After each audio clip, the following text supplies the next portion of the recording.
everyone, this is melraby baby, and I am back at it again in the kitchen cooking up some good stuff here. Today I'll be making a lobster bisque. Now if you don't know what a bisque is, it's kind of like a soup but it's creamier, and it usually involves the puree of shellfish. Now some people have said you're from New Orleans, maybe you should do a crawfish bisque. That'll be coming up soon in a couple of months. So today we're going to focus on the lobster bisque, and I have most of my ingredients here in front of me. This recipe will be available in my upgraded version of Help Me Cook So I Don't Overeat book that's coming out in February. So I look forward to you guys getting your version of the book, and it's also available on ebook right now. So let's get started. I have most of my ingredients. As you can see, I have some fresh sliced carrots, some herbs, thyme, and some rosemary. I have my olive oil, some celery, garlic. I have some green onion that we're going to use for garnish later. And I have some yellow onion, some parsley. And these are some of the dry seasonings that I like to use. I have Tony Chachere's, Raging Cajun, and I have my magic seafood blends with Chef Paul Boullion. And I have something here that is optional. This is shrimp and crab boil that I like to use. We're only going to use a pinch of that. And we have the famous Better Than Bouillon. This is the Better Than Bouillon lobster bisque. It comes in a fish bisque as well. This is definitely optional. There's different ways you can use to create a lobster stock. And this is one of the easiest ways that I like to use it. And this is very flavorful. So I really enjoy using this. And it comes in a reduced sodium kind as well. Last but not least, I have my fresh lobster tails. These are about 8 ounces of lobster tails, and I have some pre-cooked lobster claws that we're going to use as well. So let's get started. Hey guys, just making some corrections here. I said the Better Than Bouillon was lobster bisque. Correction, it's a lobster base. It's the base that we use to make the lobster bisque. Okay guys, so I have added about 6 cups of water to a pot, and I brought it to a boiling point with the lobster tails. Now you don't want this to overcook longer than 7 minutes because you don't want the lobster tail meat to be rubbery. So this is just about ready. I kind of scooped some of the foam out of it as well. You can do that. So we're gonna go ahead and lower the heat, and I'm gonna remove the lobster tails from here. Now at the boiling point, I added some of the crab and shrimp boil here. This is definitely optional. I just love the seafoody taste that it gives, and it kind of adds a little kick as well. So guys, as you can see, I have removed the lobster tails from the boiling pot. I let this cool for about 3 minutes, and I took out my claws that I had that were already cooked. Now what we're going to do here is we are going to separate the meat from the shells here. Not going to discard the shells because we're going to use it to make the stock. And then we're going to separate the meat and put it, once it cools, we're going to put it in the refrigerator because we're going to add it to the bisque when we're done at the end. So in order to crack this open, you can use a large kitchen knife, or you can actually use a nutcracker. So what I'm going to do is I'm going to hold my knife here, and I'm going to cut down here. And I'm going to use my fingers and just cut it open.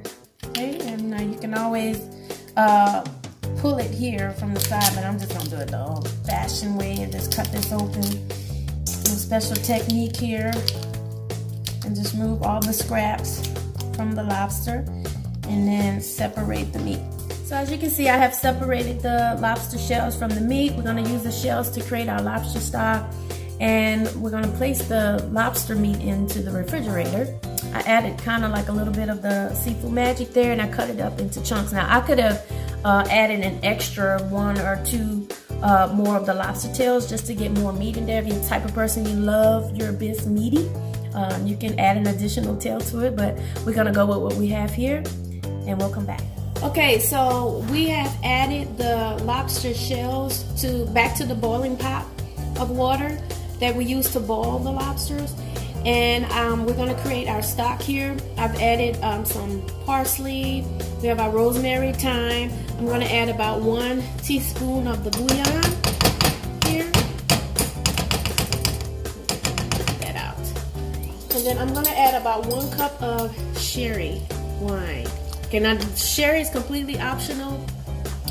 You don't have to add the wine.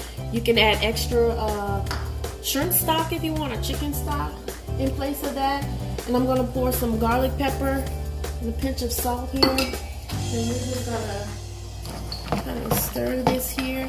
We're gonna let it come to the boil, and we're gonna let this, when it gets to the boiling point, I'm going to lower the heat to a simmer, and we're gonna let it cook for about 30 minutes. Okay guys, so as you can see, our stock is just about done. I wanted to add, this is what happens when you cook as you go, like I do most of the time. I did add a bay leaf to the stock, just so you'll know.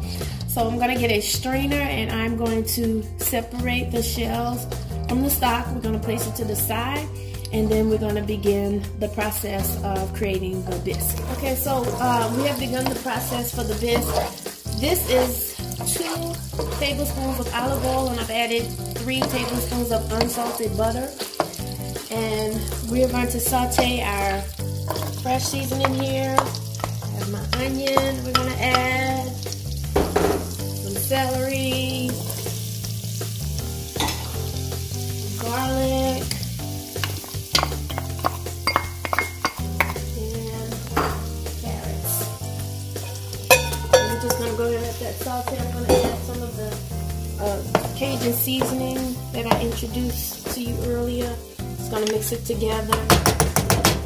The seafood magic, along with some Cajun. We're just going to go ahead and let this saute till it softens. This is going to take about maybe 4 to 5 minutes.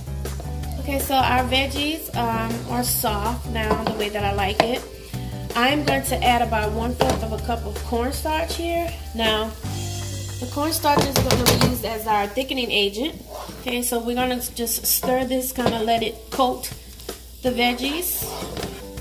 Okay, until the cornstarch dissolves, because you don't want a cornstarch taste with the vegetables. And once it's completely coated, we're going to add the rest of our ingredients, tomato paste, and the stock. And then we'll go from there. So the cornstarch has dissolved. You don't want to wait too long, because you don't want it to thin the bisque. You want it to have like a creamy, thickened consistency. Well, I do. So I'm going to add the stock at this time. Yummy. And then it smells really good. And then we're going to add about 2 tablespoons of tomato paste. Now this is optional. Some recipes call for fresh tomatoes. You can do that as well.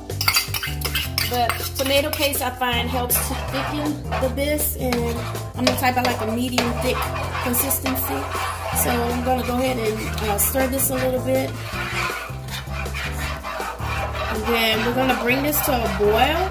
And at the boiling point, we're going to lower the heat and let it simmer for about another 20 minutes. Okay guys, so it's been about 30 minutes actually that we have let the bisque simmer, and it's come to the consistency that I like. So we are going to we're going to puree it at this time. Now, I started the process. This is an immersion blender. Wonderful. I watched a professional chef use this to puree a tomato soup, and I knew I had to get one. So we're going to puree our bisque here. So now you want to be careful. You don't want to put, add the immersion blender all the way down and press for a long time. You just want to kind of like pulse it, and it'll complete the process of pureeing. Once it gets that creamy, smooth consistency that you like. So I have pureed this down. I've gotten all the carrot chunks out. It's very smooth and creamy, as you can see here. I'm going to add this back to the stove top, and then we're going to add our heavy cream. You can also use light cream as an option, and the lobster. Okay guys, so I've placed the pot back to the stove top. I'm going to add the cream at this time, and so this is about a pinch of cream. Usually I'll add up to about 1/4 of a cup or less. Some people add more depending on what the recipe calls for, but I don't want it too much cream. I don't want it to be too creamy. Just I want to have that balanced taste here. And then I'm going to add our lobster. Now I'm going to add most of the lobster chunks, and then I like to keep just a little bit behind to add as garnish. And we're gonna let this cook for about 2 additional minutes. Okay everyone, so I have scooped some of the bisque into a soup bowl here, and we're gonna try it. Now, those of you who have been watching my videos, you can tell I love green onion. So I have garnished some green onion and some chunks of lobster here, and I'm gonna try it. Let's see. Still kind of warm, but I'm gonna get some of the lobster and the green onions, real creamy. Make sure it doesn't drip all over.